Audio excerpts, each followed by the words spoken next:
Você já ouviu falar da expressão animal político? Sabe qual é a origem dessa expressão? Olá, eu sou o cientista político Paulo Moura, tenho mestrado em ciência política e doutorado em comunicação e criei esse canal para explicar para as pessoas o que se passa por trás das aparências da política, utilizando a experiência, a ciência política, a história e a teoria da comunicação. E no vídeo de hoje nós vamos falar das inclinações do ser humano para a política. O que motiva o ser humano a fazer política? A origem da expressão animal político vem de Aristóteles. Isso mesmo, o filósofo grego, ao se deparar com a reflexão de todos os filósofos gregos, de onde viemos, quem somos e para onde vamos, Aristóteles afirmava que nós somos seres inclinados à vida social. Podemos constatar isso desde o tempo das cavernas, em que o homem se agrupou para se defender das intempéries da natureza ou de outros seres humanos e dos animais. Depois disso, o ser humano evoluiu para a vida na aldeia e finalmente para a vida na cidade. Para Aristóteles, a vida na cidade é a revelação da maior das virtudes do ser humano, a capacidade de raciocinar estrategicamente, de planejar o futuro. Esta virtude que nos diferencia dos animais se expressou na sua plenitude quando o homem passou a viver em cidades. É bom lembrar que na Grécia clássica, lá 250, 500 anos antes de Cristo, havia cidades, isso mesmo. Algumas cidades gregas chegaram a ter 300, 400, 500 mil habitantes. Ao se agrupar para a vida na cidade, o ser humano é colocado diante de desafios que estão ausentes na vida dos bandos nômades da época das cavernas ou mesmo das aldeias da sociedade agrícola. A vida na cidade impõe a necessidade da defesa da cidade contra a violência, contra os inimigos externos e contra os inimigos internos, contra os crimes. Também é necessário planejar como alimentar as pessoas. Vivendo agrupado na cidade, se está longe do campo onde se produz os alimentos.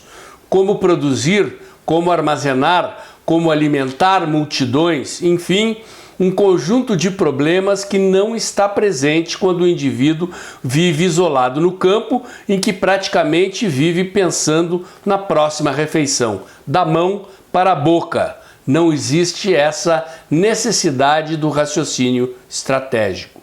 Aristóteles foi o preceptor ou mestre de Alexandre o Grande, um dos primeiros líderes da civilização ocidental a revelar a propensão de conquistador, o desejo de conquistar o mundo. Não é exatamente um desejo que se manifeste em qualquer ser humano.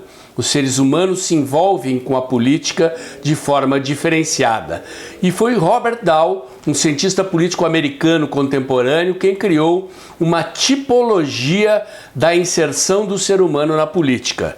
Ele nos classificou em 4 tipos de seres humanos conforme nos relacionamos com a política. Como vocês podem ver aí no gráfico, o estrato número 1 é dos indivíduos que têm o poder. O estrato número 2 é dos indivíduos que almejam o poder. Estes 2 grupos são de indivíduos que se envolvem mais intensamente com a política.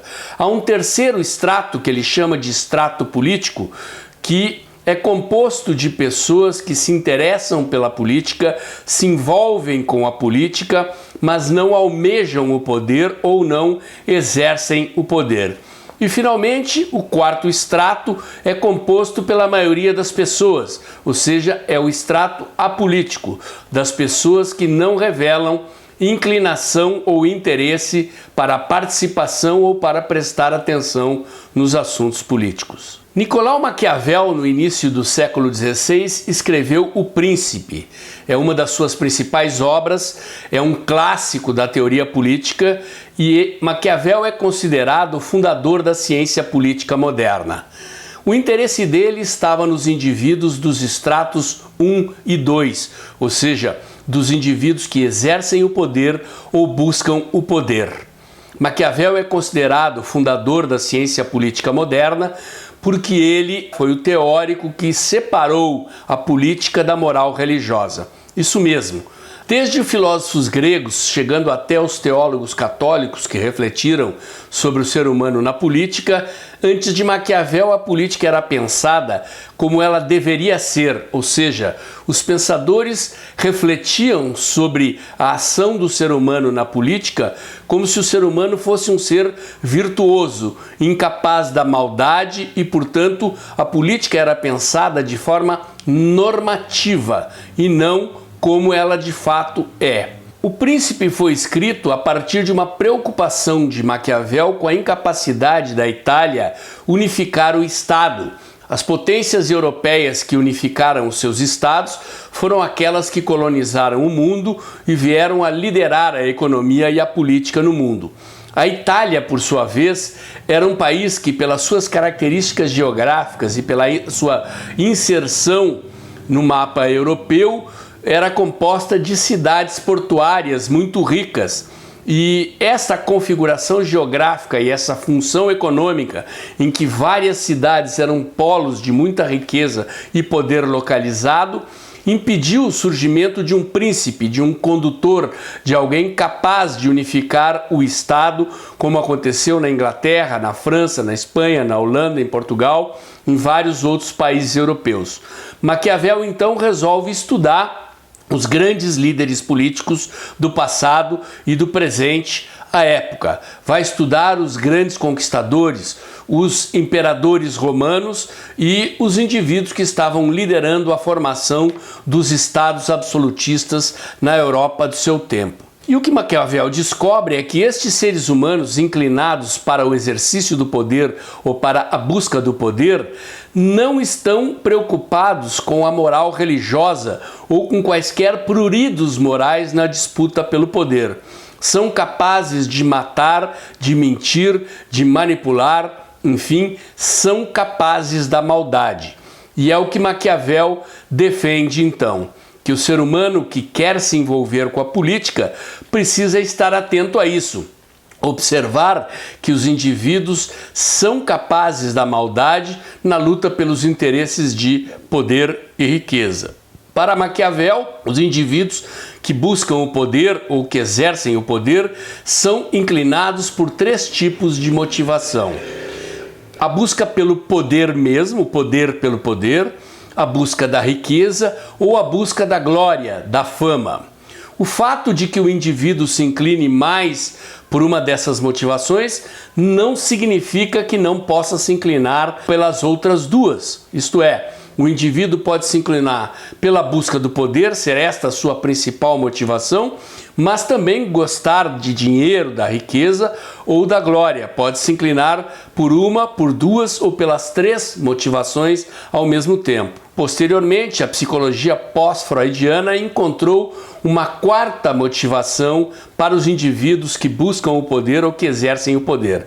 Essa motivação reside em frustrações na infância. Isto mesmo, são indivíduos que sofreram limitações, frustrações muito grandes quando eram crianças e que partem para a busca do poder como uma forma de compensação psicológica para estas frustrações.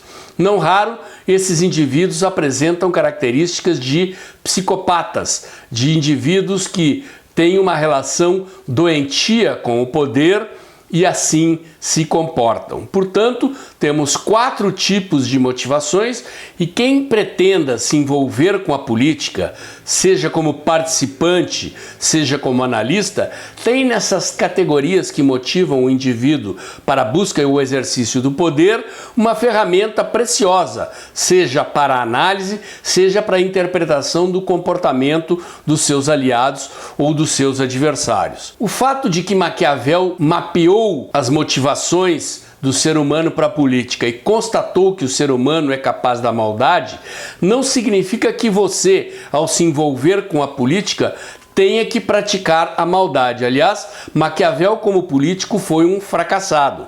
Ele foi um grande teórico e não raro os intelectuais, quando se metem com a política, fracassam. As exceções são poucas. O fato de que Maquiavel tenha constatado que o ser humano nas relações de interesse e de busca pelo poder, pela riqueza, pela glória, ou, como disseram os pós-freudianos, por motivações doentias, pratiquem a maldade, não significa que você, ao se envolver com a política, precise praticar a maldade.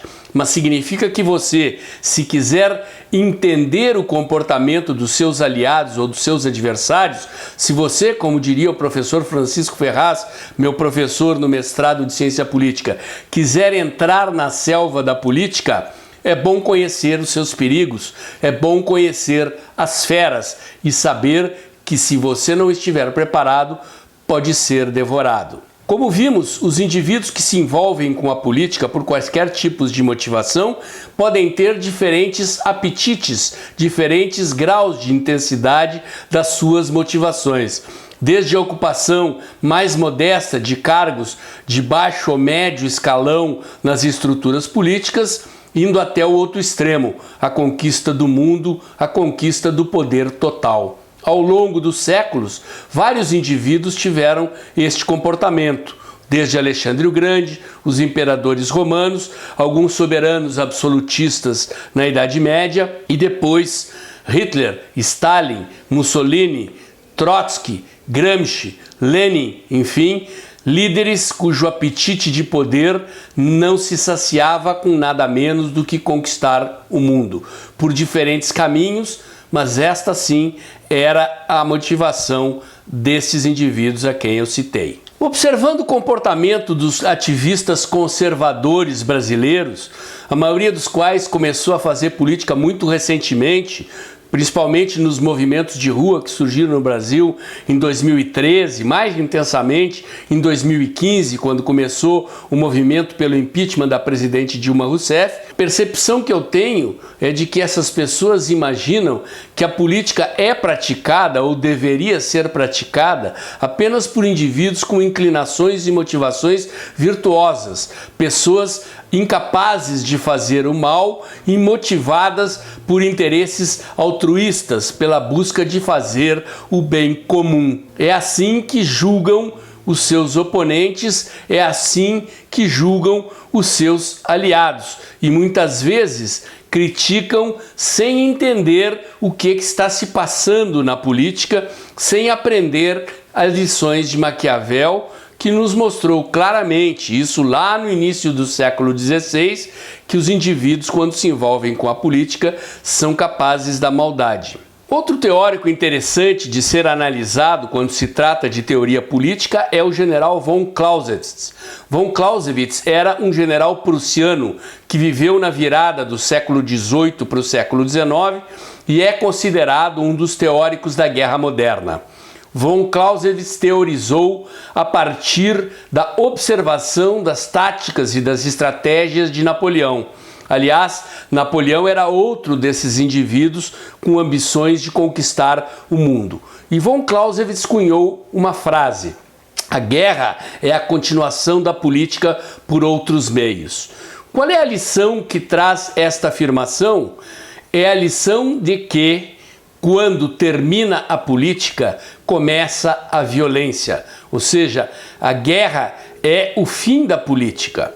Portanto, nas relações internacionais, os países recorrem à diplomacia, a um jogo de negociações, de manipulação, para fazer valer as suas posições e os seus interesses, muitas vezes utilizando a ameaça da violência sem que se tenha que recorrer a ela.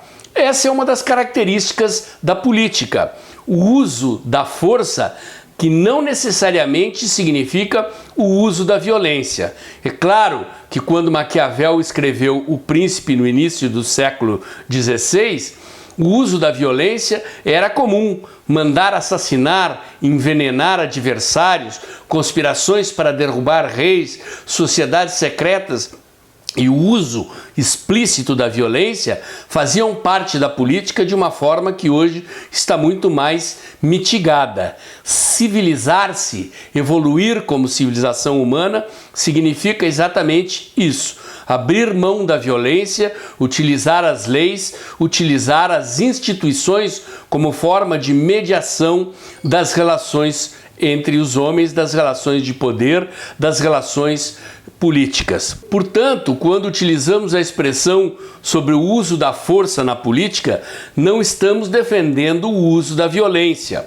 Força aqui é no sentido da capacidade de arregimentar apoios, demonstrar força, por exemplo, em grandes mobilizações de rua ou, como se faz contemporaneamente, com uma grande quantidade de seguidores e de ativistas nas mídias sociais, enfim, recursos que se usa para o jogo do poder, para intimidar os adversários, para fazer com que os adversários façam aquilo que nós queremos, utilizando a astúcia, a inteligência, a capacidade de dissimulação, de manipulação, enfim, de indução do adversário a fazer aquilo que nós queremos. É assim que o jogo do poder é jogado. Se você quer entender como se movem e o que motiva os indivíduos que se envolvem com a política, é bom que entenda essas regras, ou você tenderá a ser devorado, como eu disse, pelas feras da selva da política. Robert Dahl, cientista político norte-americano que eu citei lá no início do vídeo, falando da tipologia do ser humano na política, é também um teórico da democracia. O que ele nos dizia é que a única forma de uma sociedade não derivar em um regime autoritário, em uma ditadura, reside na ideia de que os outros grupos políticos existentes na sociedade impeçam um governante ou um determinado grupo político de ter tanto poder que ele seja capaz de desejar exercê-lo sozinho. A contenção do excesso de poder dos indivíduos, por exemplo, pode vir das leis ou das instituições. Esse é um dos fundamentos da teoria liberal, por exemplo, que nasceu depois do Estado absolutista, com a ideia de separação dos poderes, de contenção do excesso de poder dos governantes, mas vem também da existência de outros grupos políticos na sociedade que podem não estar no poder, podem estar na oposição, mas que são elementos de contenção do exercício do poder de forma ditatorial, de forma autoritária, por aqueles que estão no poder ou por aqueles que almejam chegar no poder para exercê-lo de forma monopolística, de forma ditatorial. Por que eu estou falando desde o início desse vídeo das motivações e inclinações do ser humano para a luta pelo poder e estou alertando vocês de que o ser humano é capaz de mentir, de manipular e até de utilizar a violência para exercer o poder? Porque, como eu disse, eu estou vendo os ativistas conservadores, defensores do governo Bolsonaro, com dificuldade de entender, por exemplo, os movimentos que o presidente Bolsonaro está tendo que fazer para preservar o seu governo e preservar, estando no poder, a agenda conservadora com a qual ele se elegeu. O presidente constatou que não tinha poder suficiente para seguir governando, valendo-se exclusivamente com a força e a pressão das ruas e das mídias sociais. Isso mesmo, eu acabei de dizer que a política é um jogo de forças, jogo de gente inteligente, de lideranças, de multidões que se envolveram na política, como aconteceu conosco aqui no Brasil. Mas o presidente Bolsonaro é um líder que, graças à sua capacidade, graças à nossa mobilização, chegou lá. Mas, para ele exercer o poder e implementar a sua agenda literalmente como nós gostaríamos, nós teríamos que ter mais força do que temos nesse momento. O presidente, portanto, ao contar com as ruas e com as mídias sociais, conseguiu começar a implantar a sua agenda, mas num determinado momento percebeu as limitações, a falta de força e de organização do nosso movimento ainda para implantar a agenda conservadora como nós queríamos. Ele precisou mudar de estratégia, partiu para dividir o Centrão, para trazer uma parte do Centrão para dentro do governo. Muita gente não está entendendo, não está gostando disso. Isto significa que o presidente se corrompeu?